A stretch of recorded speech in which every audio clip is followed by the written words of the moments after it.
सबसे बेस्ट तरीका रीडिंग की प्रिपरेशन करने का ये है। राइटिंग की प्रिपरेशन करने के लिए सबसे पहली चीज स्पीकिंग से रिलेटेड बहुत ही जरूरी बताना चाहूंगा। Hey guys, this is Gursahib and welcome back to my channel. I hope you all are doing very well.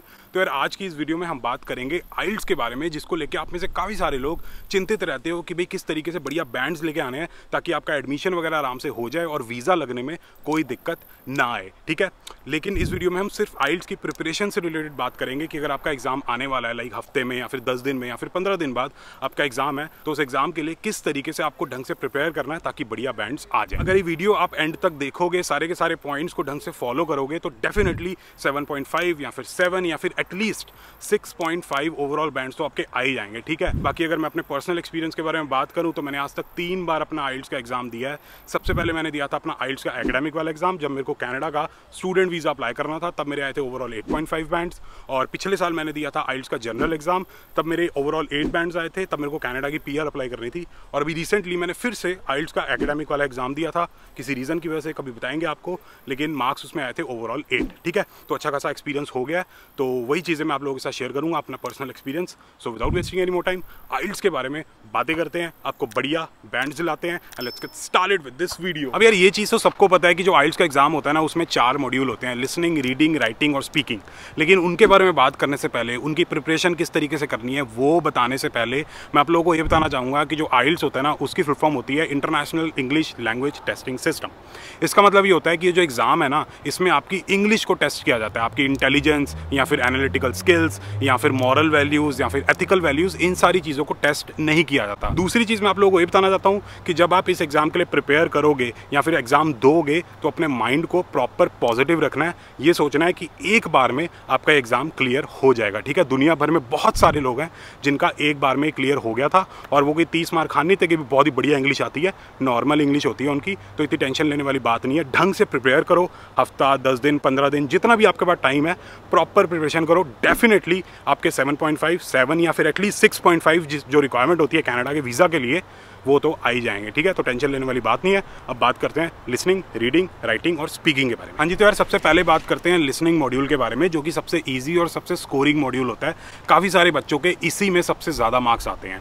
तो बेसिकली आपको सबसे पहले क्या करना होगा, आपको 2 या फिर 3 या फिर 4 मॉक टेस्ट देने हैं, प्रॉपर एग्जाम वाला माहौल बना के। ठीक है, और फिर देखना है कि आपके कितने मार्क्स आते हैं। अगर आपके कॉन्टिन्यूसली चारों टेस्ट में 40 में से 35 या उससे ऊपर आते हैं तो आपको लिसनिंग की ज़्यादा प्रिपरेशन करने की जरूरत नहीं है। एग्जाम से एक दिन पहले 1-2 मॉक टेस्ट दे देना प्रैक्टिस के लिए और फिर फाइनल अपना सीधा एग्जाम देना आइल्स वाला। लेकिन अगर आपके प्रैक्टिस टेस्ट में मार्क्स आते हैं 23, 25, 22 या फिर 21 इस तरीके से, तो उस केस में आपको प्रिपरेशन किस तरीके से करनी है, आपको सेक्शन 3 और सेक्शन 4 को टेम्परेरीली भूल जाना है कि वो एग्जिस्ट भी करते हैं। आपको सिर्फ सेक्शन 1 और सेक्शन 2 की ही प्रिपरेशन करनी है, उनकी प्रैक्टिस करनी है। ठीक है, तो बेसिकली मान लो कि पहले 2 सेक्शन के अंदर टोटल 22 क्वेश्चंस हैं, तो आपको तब तक सिर्फ पहले 2 सेक्शन की प्रैक्टिस करनी है जब तक आपके 22 में से 22 कॉन्टिन्यूसली आना शुरू नहीं हो जाते। इससे क्या होगा, आपके पहले 2 सेक्शन में पूरे मार्क्स पक्के हो जाएंगे कि भाई 22 या 21 या फिर 23 नंबर आपके पक्के हो जाएंगे। बाकी आपको रिमेनिंग सेक्शन 3 और सेक्शन 4 में जोड़ के लाने पड़ेंगे, तो उसमें 2-3 अगर गलत हो जाएंगे तो कोई टेंशन वाली बात ही नहीं है। अब दूसरी प्रॉब्लम ये आती है काफ़ी सारे बच्चों के साथ कि वो किसी स्पेसिफिक टाइप के क्वेश्चन में अटक जाते हैं। कि कुछ बच्चे हैं कि भाई MCQ टाइप के क्वेश्चन उनसे सॉल्व ही नहीं हो रहे, 5 सॉल्व करते हैं उसमें से सिर्फ 1 ही ठीक हो जाता है, या फिर मैचिंग टाइप के क्वेश्चन उनसे ढंग से सॉल्व नहीं होते, 6-7 में से सिर्फ 1 या 2 ही नंबर आते हैं। तो उनकी प्रिपरेशन करने के लिए आपको क्या करना होगा, उन्हीं स्पेसिफिक टाइप के क्वेश्चंस को ही प्रैक्टिस करना है। ठीक है, पूरा एग्जाम भूल जाओ, क्या लिसनिंग क्या रीडिंग सब भूल जाओ, सिर्फ MCQs को ही प्रैक्टिस करो। अगर आपको MCQ में प्रॉब्लम आती है, ऑनलाइन बहुत सारी ऐसी असाइनमेंट्स आपको मिल जाएंगी, यूट्यूब पे काफ़ी सारी ऐसी वीडियोज़ वगैरह आपको मिल जाएंगी जिनमें एक ही टाइप के क्वेश्चन होते हैं, उनको बार बार प्रैक्टिस करो। ठीक है, अब ऑनेस्टली अगर मैं बताऊं, किसी स्पेसिफिक टाइप के क्वेश्चन के लिए कोई ऐसी टेक्निक नहीं होती कि भाई ये क्वेश्चन है ये इस टेक्निक से सॉल्व होगा, ऐसा कुछ नहीं होता। हर एक इंसान अलग होता है, हर बंदे का दिमाग अलग होता है, हर एक का बिहेवियर अलग होता है। ठीक है, समझने की कैपेसिटी सबकी अलग अलग होती है। तो जैसे जैसे आप उन क्वेश्चंस को प्रैक्टिस करोगे ना, तो आप खुद से वो टेक्निक डेवलप कर लोगे कि हाँ भाई ये जो क्वेश्चन है ये इस तरीके से बार बार मेरे से सॉल्व हो रहे हैं, तो यही टेक्निक मैं इंप्लीमेंट करूंगा। और अगली जो चीज़ मैं आप लोगों को लिसनिंग के बारे में बताना चाहूँगा वो ये है कि यार जब भी आप आप लिसनिंग के एग्ज़ाम की प्रिपरेशन करोगे, जब भी आप प्रैक्टिस टेस्ट दोगे या फिर मॉक टेस्ट दोगे, तो जो माहौल है ना वो प्रॉपर एग्ज़ाम वाला ही बनाना है। अगर आप पेपर बेस्ड टेस्ट देने वाले हो तो प्रॉपर प्रिंट आउट निकालो, उस पर अपनी प्रिपरेशन करो। अगर आप कंप्यूटर बेस्ड टेस्ट देने वाले हो तो कंप्यूटर स्क्रीन पे ही प्रैक्टिस करो। मैगी कोक रख के प्रॉपर ऐसे फन पार्टी चल रही है वैसे प्रैक्टिस नहीं करनी है। मोबाइल के स्पीकर पे आप प्रैक्टिस कर रहे हो या फिर कंप्यूटर के स्पीकर पे चला के प्रैक्टिस कर रहे हो, ऐसा नहीं करना। अगर एग्जाम में हेडफोन डालते हैं तो हेडफोन डाल के ही प्रैक्टिस करनी है, ठीक है। तो ये 2-3 चीज़ अगर फॉलो करोगे तो डेफिनेटली लिसनिंग में आपके बढ़िया मार्क्स आ जाएंगे। 38, 39, 37, मेरे तो 40 में से 40 आए थे। और हाँ यार, लिसनिंग की प्रैक्टिस के लिए मैं एक और चीज़ आप लोगों को बताना चाहूँगा कि अगर आप लिसनिंग की प्रैक्टिस करना चाहते हो ना, तो इंग्लिश मूवीज़ या वेब सीरीज़, प्रिजन ब्रेक होगी मेरी जो फेवरेट है, वो सीरीज़ वगैरह आप देखना शुरू कर दो सबटाइटल के साथ। तो जैसे जैसे आप सुनोगे और सबटाइटल को पढ़ोगे तो आपको पता लगेगा कि हाँ भाई, जो एक्सेंट होता है, अमेरिकन एक्सेंट या फिर यूके एक्सेंट जो भी होता है, वो किस तरीके से प्रोनाउंस किया जाता है। तो आपको आइडिया होगा, फिर आपको जब लिसन करोगे तो आपको समझ आना शुरू हो जाएगा। और धीरे धीरे क्या होगा कि आपका सबटाइटल हट जाएगा और आपको बिना सबटाइटल के वो भाई साहब क्या बोल रहे होंगे आपको समझ आना शुरू हो जाएगा। तो इस तरीके से आपकी लिसनिंग बहुत ज़्यादा इंप्रूव हो जाएगी। मैं एक राज की बात बताता हूँ, पहले मैं भी सबटाइटल लगा के देखता था, लेकिन अब बिना सबटाइटल के समझ आ जाता है। हाँ जी, तो भाई अब बात करते हैं अगले मॉड्यूल के बारे में, जो है स्पीकिंग। तो अब सबसे बढ़िया तरीका तो यही होता है कि भाई आपके सामने कोई इंसान बैठे, आपसे क्वेश्चंस वगैरह पूछे, आप आंसर करो। जैसे एग्जाम में होता है, प्रॉपर माहौल होता है एग्जाम वाला, वैसा बन जाएगा, बढ़िया प्रिपरेशन हो जाएगी। लेकिन कौन बैठेगा? भाई बहन तो हमेशा मना ही करेंगे। कुछ लकी लोग होते हैं जिनकी गर्लफ्रेंड या बॉयफ्रेंड वगैरह हेल्प कर देते हैं, लेकिन वो हर वक्त तो हो नहीं सकता। लेकिन रात को 1 बजे आप बोलते हो कि भी मेरे को स्पीकिंग की प्रैक्टिस करा दे, तो वो पॉसिबल नहीं है, ठीक है। तो उसके लिए आपको क्या करना है, आप शीशे के सामने जाओ और अपने आप को देखते हुए बोलो, ठीक है। ऑनलाइन आपको प्रॉपर क्वेश्चंस वगैरह मिल जाएंगे कि स्पीकिंग के टेस्ट में कैसे क्वेश्चंस पूछे जाते हैं, और फिर शीशे में देख के उनको आंसर करो। लेकिन एक चीज़ मैं आप लोगों को बताना चाहूँगा कि होता क्या है कि जब हम बोल रहे होते हैं ना कॉन्टीन्यूसली, तो हमें रियलाइज़ नहीं होता कि हम कहाँ पर गलती कर रहे हैं, वो गलती पकड़ में नहीं आती। तो आप क्या करो, आप बोलने के साथ साथ ऑडियो रिकॉर्डिंग ऑन कर दो, फिर बोलने के बाद उस ऑडियो रिकॉर्डिंग को सुनो, तो आपको पता लगेगा कहाँ पे आप वोकैबुलरी की गलती कर रहे थे, कहाँ पे आपने ग्रामेटिकल मिस्टेक की है। तो वो सारी चीज़ें पकड़ में आएंगी और फिर अगली बार उस गलती को रिपीट ना करने की कोशिश करना। अब एक चीज़ मैं आप लोगों को स्पीकिंग से रिलेटेड बहुत ही ज़रूरी बताना चाहूँगा, वो ये है कि आपको 2 चीज़ों पे बहुत ज़्यादा ध्यान देना है। एक है आपकी वोकैबुलरी और एक है आपकी ग्रामेटिकल एक्यूरेसी एंड रेंज। तो बेसिकली वोकैबुलरी से मेरा मतलब ये है कि आपको कुछ बढ़िया बढ़िया वर्ड लर्न कर लेने हैं, मतलब याद कर लेने हैं उनके मीनिंग के साथ। बढ़िया वर्ड्स का मेरा मतलब ये है कि जो कॉमन वर्ड्स होते हैं ना, जैसे कि इंपॉर्टेंट हो गया, उसकी जगह आप इंडिस्पेंसेबल यूज़ कर सकते हो, या फिर टेस्टी हो गया, उसकी जगह आप डिलेक्टेबल यूज़ कर सकते हो। तो इस टाइप से कॉमन वर्ड्स को आपको रिप्लेस करना है ताकि आपका जो सेंटेंस है थोड़ा बढ़िया लगे। लेकिन वोकैबुलरी से रिलेटेड एक चीज़ बताना चाहूँगा कि ये नहीं है कि आप ज़बरदस्ती किसी वर्ड को घुसा रहे हो। वर्ड ऐसा साउंड होना चाहिए, सेंटेंस आपका ऐसा बनना चाहिए कि वो जो वर्ड है ना वोकैबुलरी वाला, वो नेचुरल साउंड करे कि हाँ भाई नेचुरली फ्लो में वो फिट हो रहा है।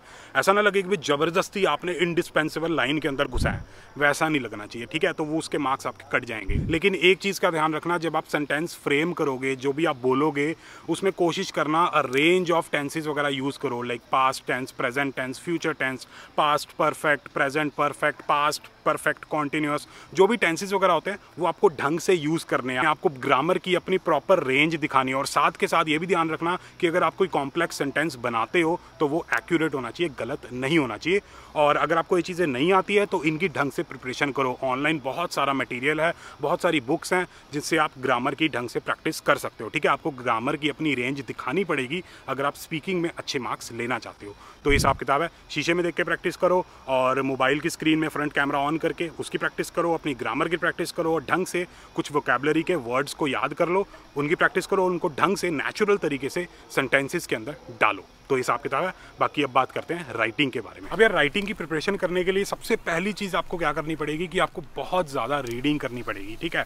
बहुत सारे आर्टिकल्स होते हैं, मैगजीन्स वगैरह होती हैं, वैसी मैगजीन नहीं, अच्छी वाली मैगजीन जिसमें आर्टिकल्स वगैरह आते हैं, ठीक है। न्यूज़पेपर हो गया, या फिर ऑनलाइन जो आइल्स का राइटिंग के बहुत सारे एग्जाम्पल्स दिए होते हैं, वो आपको रीड करने पड़ेंगे। ये सारी चीज़ें जब आप पढ़ोगे ना तो आपको पता लगेगा कि जब कोई ऐसे लिखते हैं या फिर कोई आर्टिकल वगैरह लिखते हैं तो किस तरीके से उसको स्ट्रक्चर किया जाता है, किस तरीके से उसकी फ्रेमिंग की जाती है। जब आप पैराग्राफ वगैरह पढ़ोगे तो आपको पता लगेगा कि हर एक पैराग्राफ का एक थीम होता है, एक सेंट्रल थीम होता है। ऐसे ही बस लिखते नहीं जाना कि आप पूरे एक पैराग्राफ में पूरा ऐसे लिख देते हो, ऐसा नहीं होता। प्रॉपर थीम के अकॉर्डिंग, टॉपिक के अकॉर्डिंग पैराग्राफ्स डिवाइड करने होते हैं। तो ये चीज़ आप कैसे सीखोगे? रीडिंग करके, बहुत सारे एसेज को और बहुत सारे आर्टिकल्स को, ठीक है। तो एक तो ये चीज़ होगी। दूसरी चीज़ ये है कि आपको बहुत सारी वोकैबुलरी पढ़नी पड़ेगी, याद करनी पड़ेगी, और अगर आपको बढ़िया ग्रामर आती है तो आपका एक काम तो हो गया, ठीक है, क्योंकि राइटिंग में ग्रामर बहुत ही इंपॉर्टेंट रोल प्ले करती है। है, ठीक है। तो जब आप राइटिंग का एग्जाम दोगे तो ग्रामेटिकली आपको बहुत अच्छे तरीके से एक्यूरेट होना पड़ेगा और बढ़िया बढ़िया वोकैबुलरी के वर्ड यूज़ करने पड़ेंगे। बेसिकली आपको कॉमन वर्ड यूज़ नहीं करते, जैसे कि मैंने पहले बताया कि भाई इंपॉर्टेंट की जगह इंडिस्पेंसिबल यूज़ कर लो।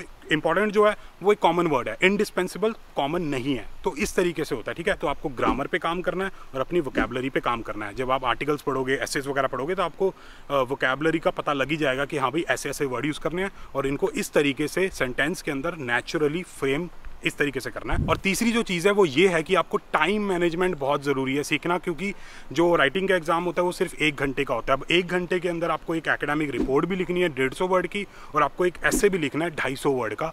तो काफ़ी सारे बच्चों का क्या होता है कि 1 घंटा खत्म हो जाता है और वो अपना एसे वगैरह कंप्लीट नहीं कर पाते। तो ढंग से टाइम किस तरीके से मैनेज करना है वो सीखना है। सबसे बढ़िया चीज़ तो यही है कि जब आपको एग्जाम मिलेगा, जब आप टॉपिक को पढ़ोगे, प्रॉपर पॉइंट्स वगैरह बना लेना, पैराग्राफ्स को पहले 5 मिनट में स्ट्रक्चर कर लेना। ऐसा नहीं है कि जैसे ही आपको क्वेश्चन मिला आपने देखा अरे भाई साहब टेक्नोलॉजी पे क्वेश्चन आया, इसका प्रॉपर पैराग्राफ वगैरह बनाना या फिर ऐसे लिखना आप शुरू कर देते हो। ऐसा बिल्कुल नहीं करना। पॉइंट्स बनाओ, 5 मिनट लो, अपना दिमाग लगाओ और फिर पॉइंट्स बना के स्ट्रक्चर फ्रेम कर लो कि हाँ भाई इस तरीके से मेरा ऐसे होने वाला है, और फिर आपको लिखना शुरू करना है। तो आपका इस तरीके से थोड़ा ढंग से टाइम मैनेज हो जाएगा। और चौथी चीज़ मैं आप लोगों को ये बताना चाहूँगा कि अगर आप किसी कोचिंग सेंटर में एनरोल्ड हो या फिर कोई ऑनलाइन सर्विस वगैरह यूज़ करते हो तो फीडबैक ज़रूर लेना है। तो बेसिकली जब भी आप प्रैक्टिस करोगे, राइटिंग वगैरह लिखोगे, बहुत सारी प्रैक्टिस करनी पड़ेगी आपको। तो जो भी आप लिखोगे वो आपको अपने टीचर, सर, मैम जो भी है उनको सबमिट करना है, फीडबैक लेना है कि भाई कहाँ मैं गलती कर रहा हूँ, क्योंकि वैसे ही आप इंप्रूव कर पाओगे। अगर आप फीडबैक नहीं लोगे तो आपको पता नहीं लगेगा कि आप कहाँ पे गलती कर रहे हो। तो ये हिसाब किताब है, ठीक है। तो इस तरीके से आपकी राइटिंग की प्रिपरेशन हो जाएगी। बाकी अब बात करते हैं रीडिंग की, जिसमें आप काफ़ी सारे बच्चों को प्रॉब्लम आती है। रीडिंग के बारे में मैं सबसे पहली एक चीज़ आप लोगों को ये बताना चाहूँगा कि जो आंसर्स होते हैं ना वो पैसेज के अंदर ही होते हैं। ऐसा बिल्कुल नहीं सोचना कि आंसर नहीं मिल रहा, क्या करूँ, मैच द फॉलोइंग नहीं मिल रहा, पैराग्राफ नहीं मिल रहा है, MCQ का आंसर नहीं मिल रहा। ऐसा होता ही नहीं है। डेफिनेटली पैसेज के अंदर आपको आंसर मिलेगा ही मिलेगा। दूसरी चीज़ मैं आप लोगों को ये बताना चाहूँगा कि भाई जो पैसेज के अंदर लिखा हुआ है वही ट्रू है, वही सच है। अगर पैसेज के अंदर लिखा हुआ है कि भाई भारत का पहला प्रधानमंत्री कुछ रैंडम XYZ था तो वही है, जवाहरलाल नेहरू नहीं है, ठीक है। तो इस चीज़ का ध्यान रखना है। बाकी अब मैं बताता हूँ कि आपको रीडिंग के एग्जाम की प्रिपरेशन किस तरीके से करनी है।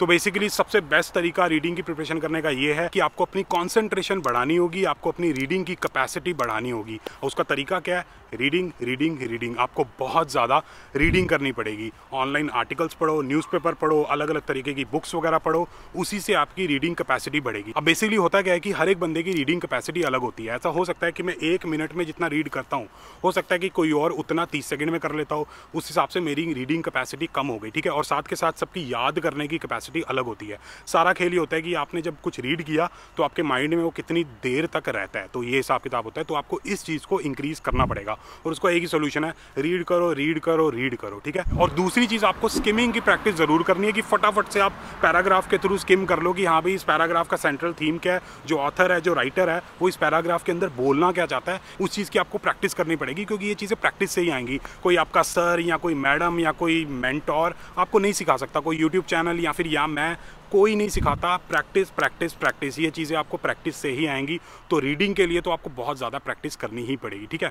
और साथ के साथ जब भी आप रीडिंग की अपनी प्रैक्टिस करोगे, एग्जाम दोगे, तो उस केस में आपको क्या करना है कि आपको एक टाइमर साथ में रखना है, ठीक है। 1 घंटे का आपको टाइमर लगाना है और उस टाइम में ही आपको कंप्लीट करने की कोशिश करनी है। ऐसा नहीं है कि आप 2-2, 3-3 घंटे तक अपना एग्जाम करी जा रहे हो, फिर वो आदत बन जाती है कि हाँ भाई बहुत ज़्यादा टाइम है। तो ऐसा नहीं रखना। 1 घंटे का टाइमर लगाओ और अपनी प्रैक्टिस करना शुरू करो। लेकिन अगर ऐसा होता है कि आपको किसी एक स्पेसिफिक टाइप के क्वेश्चन में प्रॉब्लम आती है, जैसे आपको MCQ में प्रॉब्लम आ रही है, या फिर आपको मैच द फॉलोइंग या फिर वो पैराग्राफ की हेडिंग जो मैच करनी होती है उसमें प्रॉब्लम आ रही है, जैसे लिसनिंग में मैंने आपको बताया था ना, वैसे ही आपको करना है। बेसिकली आपको उसी टाइप के क्वेश्चंस की बार बार प्रैक्टिस करनी है। उसमें आप टाइम ले सकते हो और जैसे जैसे आप उन क्वेश्चंस को प्रैक्टिस करोगे आप अपने लिए अपने खुद की एक टेक्निक अपने आप से डेवलप कर लोगे, ठीक है। बाकी एक बहुत ही ज़रूरी चीज़ मैं आप लोगों को बताना चाहता हूँ, वो अब बताता हूं। एग्जाम को देते हुए क्या टिप्स, ट्रिक्स, टेक्निक्स, स्ट्रैटेजीज, जो भी वर्ड ले लो, वो सारी जो चीज़ें होती हैं वो क्या क्या ध्यान में रखना होता है एग्जाम देते हुए, किस तरीके से स्ट्रक्चर करना है पैराग्राफ्स को, रीडिंग किस तरीके से करनी है, स्पीकिंग लिसनिंग किस तरीके से करने हैं। अगर इस चीज़ पे आप चाहते हो कि मैं इंडिविजुअल वीडियो बनाऊं हर एक मॉड्यूल की, तो कमेंट सेक्शन को भर दो। मैंने आज तक ऐसा नहीं बोला। तो अगर इस वीडियो पे 1000 कमेंट आ जाते हैं मिनिमम कि भाई वीडियो बनाओ वीडियो बनाओ वीडियो बनाओ, इंडिविजुअल वीडियो बनाओ, तो डेफिनेटली मैं हर एक मॉड्यूल के ऊपर इंडिविजुअल वीडियो बनाऊंगा, क्योंकि पता लगना चाहिए ना आप इंटरेस्टेड हो या नहीं हो। तो अगर आप इंटरेस्टेड हो तो कमेंट करो, definitely I will make a video. बाकी अगर ये वीडियो पसंद आई तो please like, share and subscribe, and as always stay healthy and keep hustling.